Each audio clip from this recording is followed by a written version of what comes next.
Now I will going to explain proteins. Okay, after carbohydrate in your syllabus, the sequence having protein, then after that we will discuss about the nucleic acid. Okay, so protein, what are proteins? Okay, so proteins are the polymeric form of amino acids. Clear? Amino acids क्या है? The species which have acidic group, carboxylic group as well as amino group. Amino group means amine. Okay, but we can't name amine.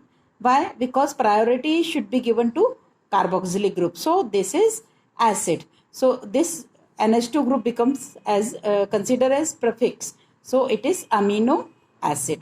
Okay, so many types of amino acids are found. This carbon is alpha carbon because it has functional group. तो वो carbon जो functional group carry करता है उसे अपन क्या बोलते हैं? Alpha.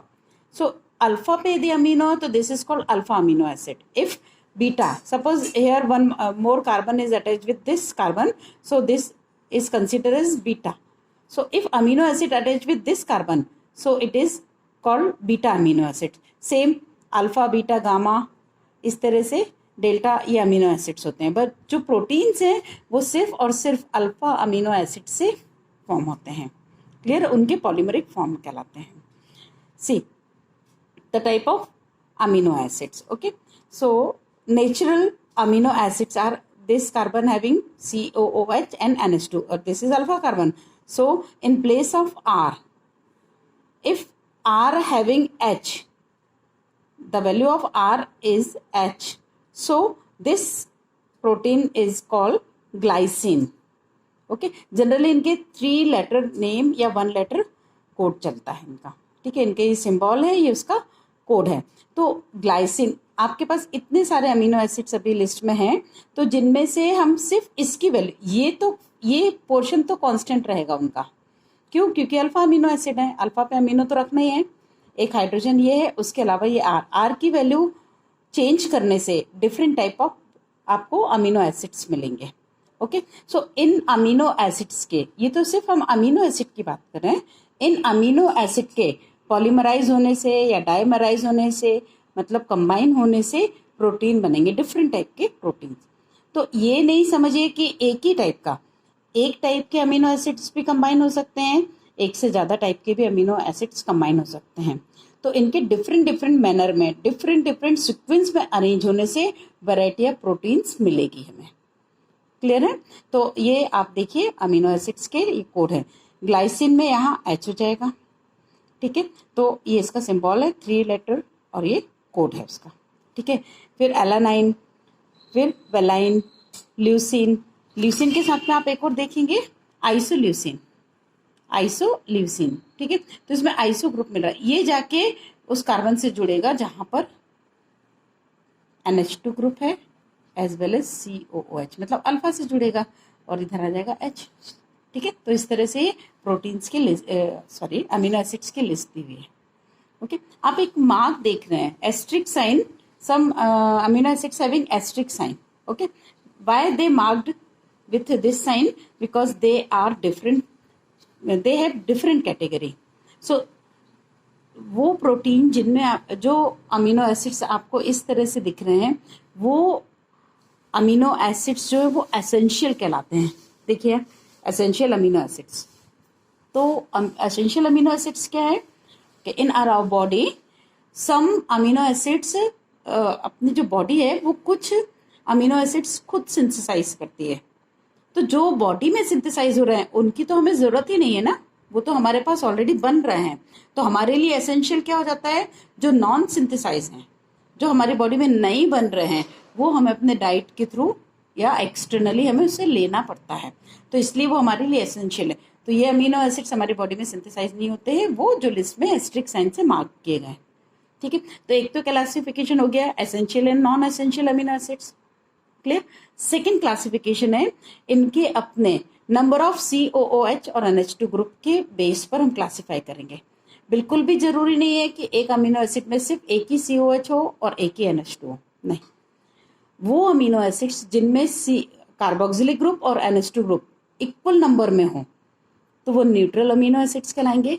जिनमें COH ग्रुप एक्सेस में होगा as compared to NH2, so they are called acidic amino acids, and those having NH2 group in excess as compared to COH, so they will called basic amino acids. Okay तो इस तरह से हम उसका ये classification देख पाएंगे. ठीक है, नेक्स्ट इज अमीनो एसिड जो है उसमें आप एक बार देखेंगे ये अमीनो एसिड है. ओके सो ये क्या है, कलरलेस है, क्रिस्टलाइन सॉलिड्स हैं. सॉलिड्स क्यों है, because they exist in two structures. Okay so when we dissolve amino acid in water, so the acidic part released H plus ion and lone pair of nitrogen captured this H plus ion, means ये proton को ये NH2 group ने capture कर लिया है. Okay उसके बाद आप देखिए ये स्ट्रक्चर मिलेगा, ये कहलाते हैं ज्यूटर आयन. ज्यूटर आयन में क्या होता है, एक प्रोटॉन का ट्रांसफर होता रहता है. ठीक है, तो ये डायपोलर मॉलिक्यूल बन गया. डायपोलर मॉलिक्यूल है, डेफिनेटली इसका मेल्टिंग पॉइंट भी ज्यादा होगा. ये वाटर सॉल्युबल इसीलिए है. ठीक है, इस तरह से इनका ये हम नेचर भी देख सकते हैं. ये जो है वो किसी एक एक्सटर्नल स्पीशीज से H प्लस कैप्चर कर सकता है. ठीक है, और ये जो NH3 1+ चार्ज लिया हुआ, ये प्लस साइन है, ये प्लस साइन है, मतलब ये किसी से लोन पेयर ले सकता है. मीन्स ये एक एसिडिक पार्ट है और एक ये बेसिक पार्ट है जो कि H प्लस एक्सेप्ट करेगा. तो इस तरह से हम देखेंगे ये एसिड और बेस दोनों से रिएक्शन कर पा रहा है ज्यूटर आयन. इसका मतलब ये क्या हो गया, ये एम्फोटेरिक हुआ. ओके ये in the form of in zwitter ion form amino acid shows amphoteric behavior, they react both with acids as well as base. okay अब हम ग्लाइसिन का स्ट्रक्चर देख रहे हैं. सिर्फ और सिर्फ ग्लाइसिन को अब छोड़ दें. ग्लाइसिन में R के जगह आप क्या रिप्लेस करेंगे, H. तो इसका जो कार्बन है वो एसिमेट्रिक नहीं रहेगा यदि यहाँ H होगा, क्योंकि इसमें दो वैलेंसी सेम है. ओके तो except glycine all the amino acids are optically active. ठीक है, ये सारे के सारे क्या ऑप्टिकली एक्टिव हैं. क्लियर है. तो क्योंकि ऑप्टिकली एक्टिव सब्सटेंस के लिए कंडीशन नेसेसरी क्या है, उसके पास कम से कम एक एसिमेट्रिक कार्बन होना चाहिए. तो इसके पास सिमेट्री है. ओके फिर जो अल्फा अमीनो एसिड्स हैं उनमें आपने देखा जनरली प्रोटीन्स होते हैं वो इस तरह से. यदि इस तरफ में लेफ्ट साइड में यदि NH2 है, NH2 ग्रुप है, तो वो L फॉर्म है. यदि NH2 इस तरफ होगा तो D फॉर्म होगा, जैसे कि आपको मैंने ग्लूकोज और फ्रक्टोज में बताया था. तो ये क्या होगा, ये वाला L फॉर्म का अमीनो एसिड्स है. तो प्रोटीन्स में जनरली L फॉर्म के अमीनो एसिड्स आपको मिलेंगे. ठीक है, next is structure of proteins.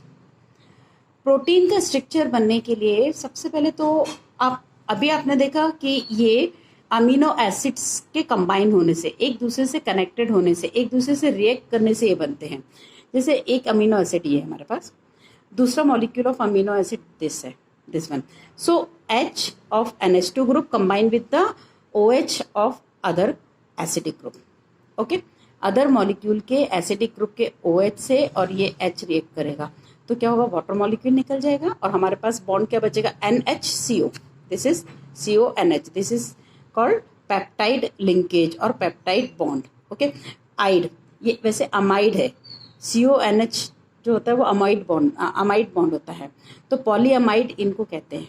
ठीक है, ये पॉलीपेप्टाइड या पॉलीअमाइड्स कहलाते हैं. तो प्रोटीन है क्या एक्चुअल में, ये पॉलीअमाइड या पॉलीपेप्टाइड है.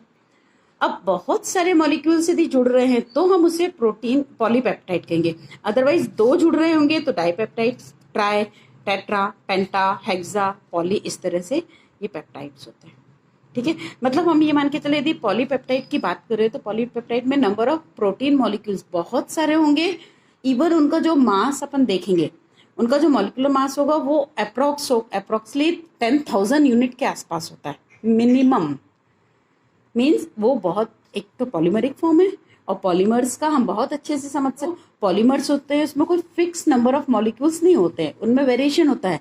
और जब वेरिएशन है तो डेफिनेटली हम उसका कोई एक फिक्स मास ना बता के हम उसका एक अप्रॉक्स लेते हैं. ठीक है, सो उनका एक एवरेज मोलिकुलर मास देखा जाता है. क्लियर है.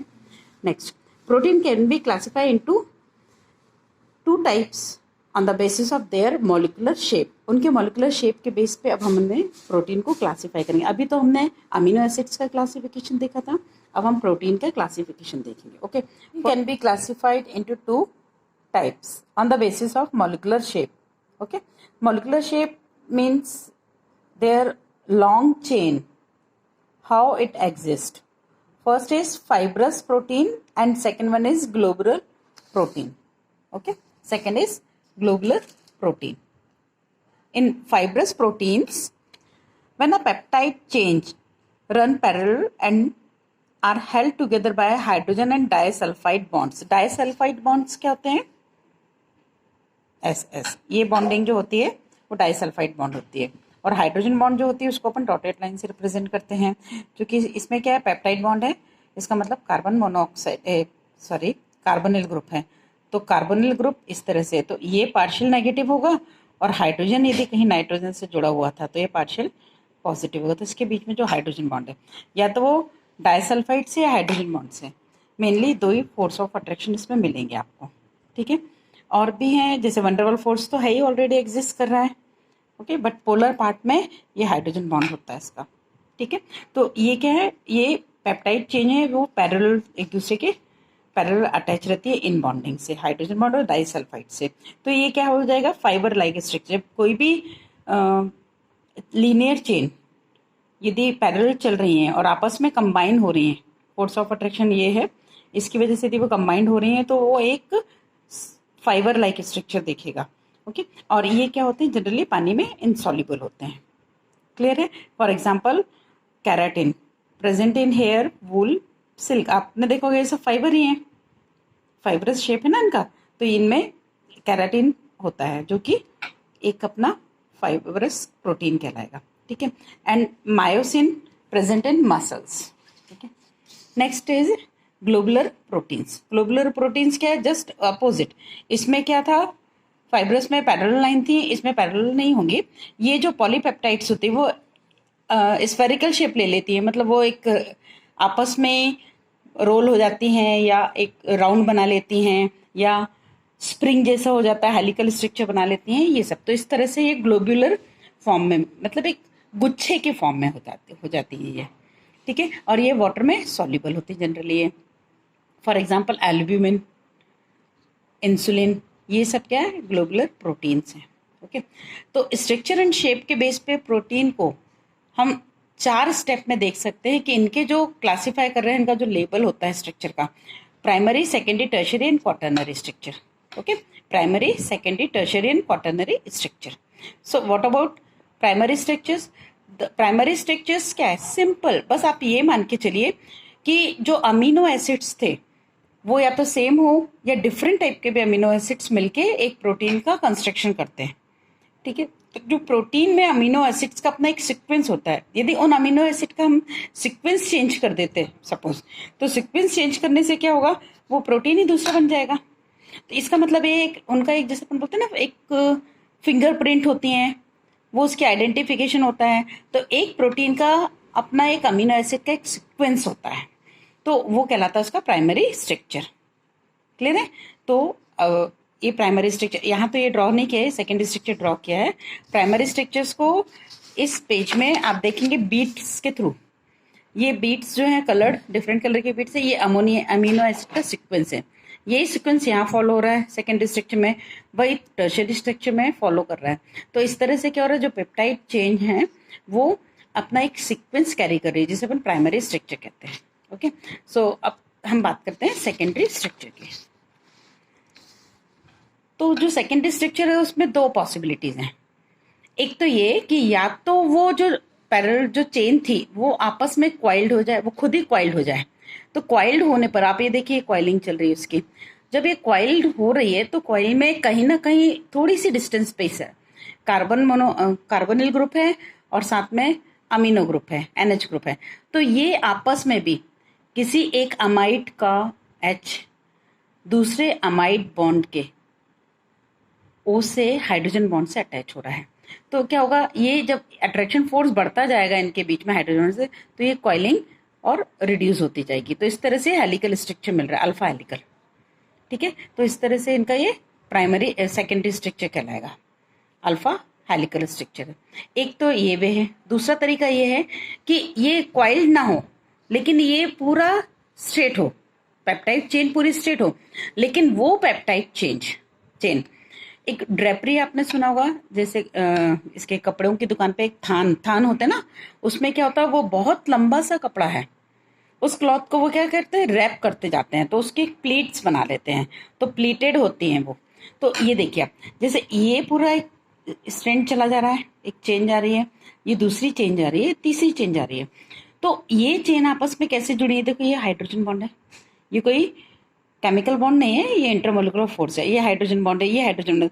तो एक पूरा ये लॉट दूसरे वाली चेन से हाइड्रोजन बॉन्ड से अटैच हो रहा है, ठीक है। तो इसके अटैच होने से, अच्छा ये कॉइल भी, यदि मान लो ये हेलिकल स्ट्रक्चर है, तो आप इस हेलिक को और फोल्ड कर दो तो हमारे पास वो साइड बाय साइड में जुड़ जाएंगे, तो ये सेकेंडरी स्ट्रक्चर होता है। तो इसको बोलते हैं बीटा प्लीटेड स्ट्रक्चर। ये अल्फा हेलिक्स स्ट्रक्चर कहलाता है, ये बीटा प्लीटेड, ये दोनों ही सेकेंडरी हैं, ठीक है। तो इसमें हम ये मान के चले सीक्वेंस तो वही है, उसी प्रोटीन का ये सेकेंडरी स्ट्रक्चर है, ठीक है। अब हम बात करें टर्शियरी स्ट्रक्चर की। तो टर्शियरी स्ट्रक्चर में क्या हो रहा है, इस हेलिक्स को आप और फोल्ड कर लीजिए, या इस बीटा प्लेटेड को और फोल्ड कर लीजिए, तो बस सिंपल वो टर्शियरी स्ट्रक्चर होगा। मतलब अब क्या हो रहा है, इनमें और excessive hydrogen bonding, disulphide bonding, electrostatic force of attraction और वनडरवॉल फोर्स और डेवलप होते जा रहे हैं। तो ये क्या हो रहा है, एक बंच के फॉर्म में कन्वर्ट होते जा रहे हैं, ठीक है। तो इस तरह से इसका ये टर्शियरी स्ट्रक्चर मिलेगा। फिर आते हैं क्वाटरनरी स्ट्रक्चर। तो क्वाटरनरी स्ट्रक्चर में क्या होता है, जैसे एक पेप्टाइड चेन है, ऐसे दूसरे टाइप की भी पेप्टाइड चेन यदि उसमें आके कंपोज्ड हो जाए। Quaternary structure of protein, some of the proteins are composed of 2 और मोर पॉलीपेप्टाइड चेन्स। तो उनको क्या कहेंगे, हम सब यूनिट कहेंगे। मान लो यदि किसी में 2 हैं तो 2 सब यूनिट हैं, 3 है तो 3 सब यूनिट्स हैं। तो ये जो सब यूनिट्स हैं वो आपस में एक तरह से इतना ज्यादा अटैच हो जाते हैं, इतना ज्यादा 3D उसका स्ट्रक्चर जो होता है वो ग्लोबुलर दिखने लगता है। तो एक्चुअल में क्वाटरनरी स्ट्रक्चर सबसे ज्यादा कॉम्प्लिकेटेड होगा, ठीक है। फिर इसमें आप वो बीट से ही मैं बता रही हूँ वापस से, ये प्राइमरी है, ये सेकेंडरी हेलिकल स्ट्रक्चर है, फिर वो और फोल्ड हो गया तो टर्शियरी मिल रहा है। अब आप यहाँ देखिए 2 एंड दिख रहे हैं आपको क्लियरली, 2 एंड दिख रहे हैं। एक तो यहाँ से ये वाला एक का एंड ये है और दूसरा एंड ये है, बाकी इस वाले कॉइल का ये है, ठीक है। तो इस तरह से ये आपस में दोनों पेप्टाइड चेन क्या बोलते हैं अपन, जैसे गुच्छा बन जाता है ना, लाइक उस तरह से, ठीक है। फिर ये देखो उन्होंने एटम्स को शो किया हुआ है, कार्बन हाइड्रोजन को अलग सिंबल कलर दिया हुआ है, नाइट्रोजन को अलग, ऑक्सीजन को अलग। इस तरह से ये उन्होंने प्राइमरी स्ट्रक्चर है, ये सेकेंडरी स्ट्रक्चर है, टर्शरी में उसको और फोल्ड कर दिया, और क्वाटरनरी में 2 अलग अलग पेप्टाइड चेन है जो कि आपस में एक दूसरे में उलझ गई हैं, अपन ऐसा कह सकते हैं, ठीक है। तो ये इसका क्वाटरनरी स्ट्रक्चर है, क्लियर है। Next topic is denaturation of proteins, okay. मतलब हम ये कह सकते हैं कि जो प्रोटीन है वो प्रोटीन का अपना एक प्रॉपर्टीज होती हैं, उसका अपना एक स्ट्रक्चर होता है, उसका अपना एक बायोलॉजिकल एक्टिविटीज होती है हमारी बॉडी में। तो वो अपना एक ये फॉर्म, यदि वो अपने ओरिजिनल और नेचुरल फॉर्म में है तो उसे अपन नेटिव फॉर्म बोलेंगे। जो नेटिव फॉर्म है प्रोटीन का, यदि उसमें चेंज आ जाए तो वो डीनेचुरल हो जाएगा। तो नेचुरल से डीनेचुरल, डीनेचुरेशन ऑफ प्रोटीन। तो ये कैसे होता है, इसके लिए हमें सिंपल से कुछ फैक्टर्स हैं जो उसमें फिजिकल चेंज या केमिकल चेंज कर देते हैं। तो जिस प्रोटीन का स्ट्रक्चर चेंज हो जा रहा है तो क्या हो जाएगा, स्ट्रक्चर चेंज होना मतलब कि उसमें हम कुछ ना कुछ ऐसा फैक्टर लगाएंगे, लाइक टेम्परेचर हुआ, या हम उसका पीएच चेंज कर देते हैं। तो पीएच और टेम्परेचर से वो प्रोटीन अपने नेटिव फॉर्म में नहीं रह जाएगा। फॉर एग्जांपल यदि हम उसका टेम्परेचर बढ़ा देते हैं तो फिजिकल चेंज हो जाता है, लाइक जो अपना ये होता है एग वाइट जो होता है, उसे आपने देखा होगा, एग के लिक्विड फॉर्म से वो उन्होंने गर्म किया उसे, तो उसे ऑमलेट बन गया। तो वो क्या हो रहा है, उसका स्ट्रक्चर ही चेंज हो गया। मतलब उसका अपना quaternary structure, tertiary structure, secondary structure, ये सब ब्रेक हो जाते हैं। लेकिन ध्यान रखेंगे डीनेचुरेशन में प्राइमरी स्ट्रक्चर नहीं चेंज होता है। मतलब अमीनो एसिड्स का जो सीक्वेंस है वो सीक्वेंस चेंज नहीं होगा, उनका अपनी क्वाइलिंग अनक्वाइल्ड हो जाएगी, मतलब जो फोल्डिंग थी वो अनफोल्ड हो जाएंगे, ठीक है। तो वो अब क्या, अपने फिजिकल स्टेट उसकी चेंज हो गई, या तो टेम्परेचर से कर सकते हैं, और कई बार ऐसा होता है कि कुछ प्रोटीन्स में पीएच चेंज होने से वो डीनेचर हो जाते हैं। फॉर एग्जांपल जैसे मिल्क है, तो मिल्क में जो बैक्टीरिया रहते हैं वो लैक्टिक एसिड प्रोड्यूस करते हैं। लैक्टिक एसिड मीन्स पीएच, है ना, उसका पीएच उन्होंने एसिडिक कर दिया, तो अब क्या होगा, वो कर्ड के फॉर्म में हो जाता है। तो curdling of milk which is cause due to the formation of lactic acid by the bacteria present in milk. तो उससे भी क्या हो रहा, वो कोगुलेट हो गया, मतलब जो मिल्क का प्रोटीन था या एग का प्रोटीन था वो कोगुलेट हो गया, मतलब उसका अपना यहाँ कोगुलेशन हो रहा है यदि, तो फिजिकल चेंज हो रहा है। और यहाँ पर दही बनना उसका या कर्डलिंग जो अपन कह रहे हैं वो क्या हो रहा है, इसका केमिकल चेंज हो जाता है। ठीक। Now the next topic is nucleic acid. Okay, every generation of each and every species resembles its ancestors in many ways. आप खुद देखते हैं हर कोई अपने जो उनके एंसेस्टर्स होते हैं कुछ ना कुछ उनका या तो चेहरा, फीचर्स उनके या उनके एक्टिविटीज, मतलब कुछ ना कुछ तो हेरिडिटी वो कैरी करते हैं। तो ये जो हेरिडिटी है वो कैसे आई उन तक, ओके मतलब कुछ तो भी ट्रांसमिशन का एक मीडिया होगा। ठीक है, तो the hereditary characters are transmitted by a particle which is present in the nucleus of the cell. Okay, so वो पार्टिकल क्या कहलाता है, chromosomes. So chromosomes are responsible for the carry forward the hereditary character. Okay, so what they are, the chromosomes are built by the made up by protein molecules and nucleic acids. Okay, chromosomes किससे बने होते हैं, protein से as well as nucleic acids से। So we will discuss about the nucleic acids. Okay, in our body two types of nucleic acids are found, deoxyribonucleic acid and ribonucleic acid. Deoxyribonucleic acid means DNA, ये आपने पहले भी सुना हुआ है, and ribose nucleic acid means RNA. Okay, तो ये दोनों जो न्यूक्लिक एसिड हैं वो लॉन्ग चेन पॉलीमर्स होते हैं, और मतलब जो उनकी मोनोमरिक यूनिट होती है वो न्यूक्लियोटाइड कहलाती है। तो न्यूक्लियोटाइड्स के पॉलीमरिक फॉर्म को हम पॉलीन्यूक्लियोटाइड्स कहेंगे, और वही तो हमारे लिए न्यूक्लिक एसिड है। Okay, so chemical composition of nucleic acids. Okay, RNA and DNA both are consist by the sugar, phosphoric acid and nitrogen containing heterocyclic compound. मतलब एक बेस होता है, उसमें फॉस्फोरिक एसिड यूनिट होती है और शुगर यूनिट होती है, मतलब ये एक सिंगल मोनोमर यूनिट का कंपोजिशन है। फिर ये कंपोजिशन जो है वो बाद में पॉलीमराइज होता है, तो हमारे पास एक न्यूक्लिक एसिड बनेगा। ओके, सो यहाँ पर क्या डिफरेंस है, हमने कहा एक डीएनए एक कहा RNA. Okay, so DNA and RNA में बेसिक डिफरेंस शुगर का है, शुगर एंड बेस का भी है। तो अभी अपन शुगर का डिफरेंस देख लेते हैं। इसका फुल नेम है डीऑक्सीराइबोन्यूक्लिक एसिड, मतलब उसमें ऑक्सीजन की कमी है। Okay, so this is ribose sugar. ये heterocyclic, by it is called heterocyclic because this ring having one oxygen atom which is different from the carbon. Okay, तो homocyclic means सारे component ring बनाने वाले जो हैं वो सब कार्बन होते तो होमोसाइक्लिक, बट यहाँ एक रिंग का फॉर्मेशन ऑक्सीजन के थ्रू भी हुआ है, इसलिए हेट्रोसाइक्लिक है। तो इसमें हेट्रोसाइक्लिक शुगर है। ओके, एंड बेस में भी हेट्रोसाइक्लिक मिलेगा, अभी हम आगे स्टडी करते हैं उसकी। तो ये बीटा डी राइबोज में खास बात यह है कि इसके सेकेंड कार्बन को देखिए, second carbon having 1 OH and 1 H group, but deoxyribose 2 deoxyribose क्यों कह रहे हैं, सेकेंड कार्बन पे ऑक्सीजन की डेफिशिएंसी है। ओके, यहाँ पर एक ऑक्सीजन कम है, बाकी पूरा स्ट्रक्चर आप देखिए सेम है। ठीक है, OH ऊपर है दी प्लेन के, तो हम उसको बीटा फॉर्म कह रहे हैं। तो ये बीटा तो है बट इसमें ऑक्सीजन की कमी है। ओके, तो इन दोनों के फॉर्मूले में सिर्फ एक ऑक्सीजन का डिफरेंस आता है। ओके, सो आरएनए में ये शुगर यूज होगी एंड डीएनए में ये वाली शुगर यूज होना है। ओके,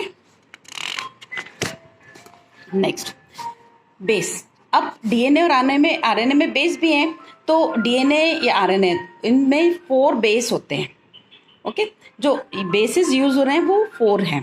तो ये चारों टाइप के बेस जो हैं, 3 तो उनमें कॉमन है, डीएनए और आरएनए में एडेनाइन, ग्वानाइन एंड साइटोसिन, ये 3 तो कॉमन है।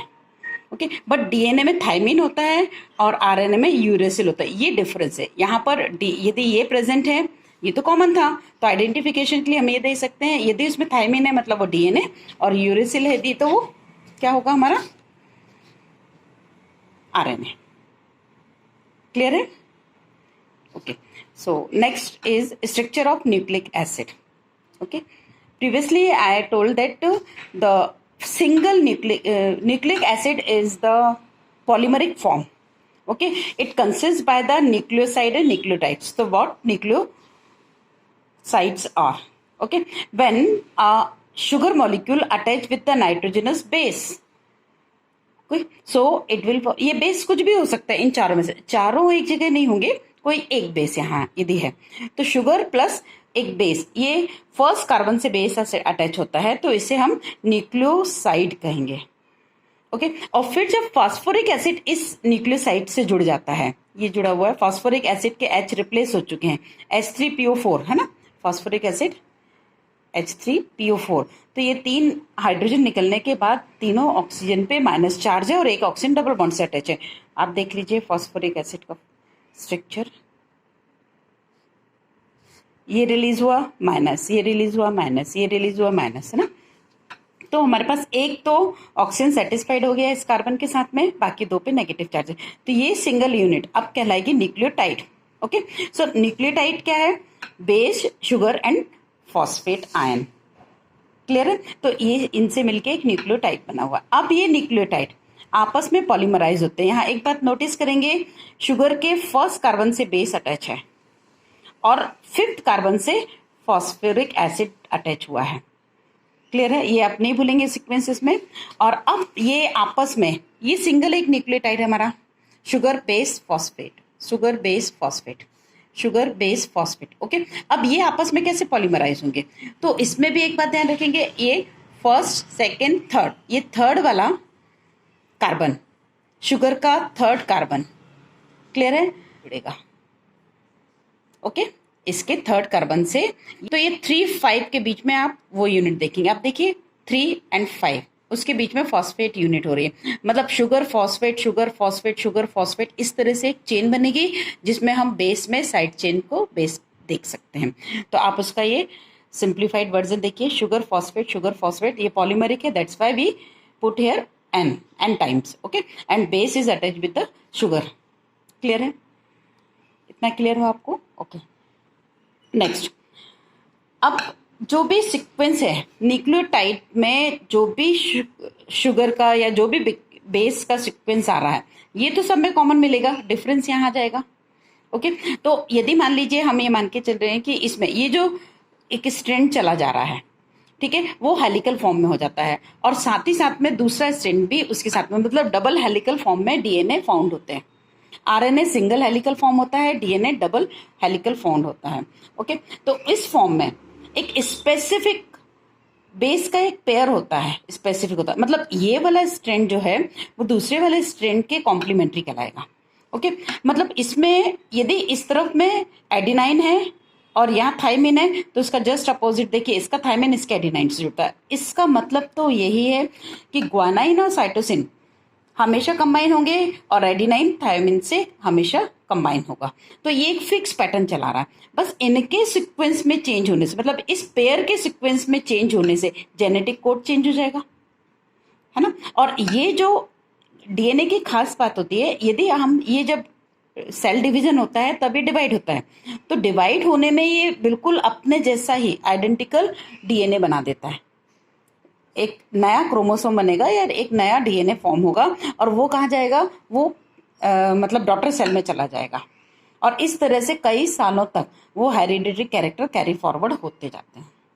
ठीक है, नेक्स्ट है आरएनए. तो आरएनए ये सिंगल हेलिक होता है, कभी कभी वो कॉइल हो जाता है, ठीक है, मतलब वो डबल हेलिकल जैसा स्ट्रक्चर बना लेता है, लेकिन एक ही सिंगल वो खुद में ही फोल्ड होने के बाद वो डबल हेलिकल स्ट्रक्चर दे देता है. ठीक है, फिर आरएनए के टाइप. आरएनए आपको बहुत डिटेल में नहीं है, बट आपके पास 3 तरह के आरएनए आप पढ़ सकते हैं, मैसेंजर आरएनए, राइबोसोमल आरएनए और ट्रांसफर आरएनए. ठीक है, ये 3 तरह के आरएनए, इसकी डिटेल बिल्कुल भी नहीं है, ये बायो में, बायो वाले बच्चों के लिए है. Next, DNA fingerprinting. देखिए, हम ये मान के चलते हैं हमारे जो फिंगर टिप पे जो लाइंस बनी होती हैं वो हमारी आइडेंटिफिकेशन होती है, लेकिन वो भी सर्जरी के थ्रू चेंज हो सकती है. बट किसी भी बंदे का डीएनए में जो सीक्वेंस है जो जेनेटिक कोड है वो चेंज नहीं होता है, वो हेरिडिटरी कैरेक्टर होता है, और उसका वो सीक्वेंस जब चेंज नहीं होता तो उसके लिए एक आइडेंटिफिकेशन साइन बन जाएगा। तो डीएनए फिंगरिंग कहते हैं उसको, ठीक है, फिंगरप्रिंटिंग, सॉरी, डीएनए फिंगरप्रिंटिंग कहते हैं। तो डीएनए फिंगरप्रिंटिंग के यूज़ क्या है? In forensic laboratory for the identification of criminals, मतलब क्रिमिनल्स को पता करने के लिए। फिंगरप्रिंट तो अब उतने काम के नहीं है यदि सर्जरी हो जाती है ना। फिर उसके बाद अपन ये भी देख सकते हैं कि किसी भी कोई भी, जैसे बच्चे गुम जाते हैं या कोई कहीं से कुछ लाश मिलती है या कुछ भी होता है, डेड बॉडी, तो डीएनए टेस्ट करके हम पता कर सकते हैं कि इसके पेरेंट कौन थे, ये कहाँ से था, उसका हम पता भी कर सकते हैं, ठीक है। और मतलब डेड बॉडी का। और दूसरा, हम किसी भी एक उसके मतलब किसी भी इंडिविजुअल की पैटर्निटी भी पता कर सकते हैं, ठीक है। तो इस तरह से इसका डीएनए का यूज़ है।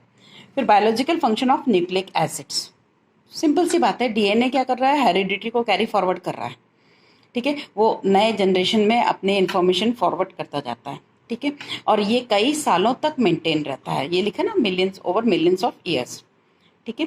और DNA molecule is capable of self duplication during cell division and identical DNA strands are transfer to daughter cell, अभी मैंने बताया ये बात, ठीक है। और इसके साथ में क्या होता है, जो न्यूक्लिक एसिड, एक्चुअल में जो न्यूक्लिक एसिड का फंक्शन है प्रोटीन सिंथेसाइज करना सेल में। आपने पढ़ा था एसेंशियल प्रोटीन्स जो हमारी बॉडी में नहीं बनते हैं और जो नॉन एसेंशियल होते हैं वो हमारी बॉडी में सिंथेसाइज होते हैं। तो इनका काम है, ये आरएनए डीएनए क्या करते हैं, एक्चुअल में कमांड देता है डीएनए। डीएनए में पर्टिकुलर मैसेज रहता है, डीएनए में किस पर्टिकुलर प्रोटीन का सिंथेसिस करना है, और आरएनए जो मॉलिक्यूल है वो प्रोटीन सिंथेसाइज करते हैं हमारी बॉडी में।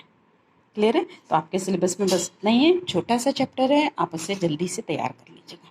Okay, all the best.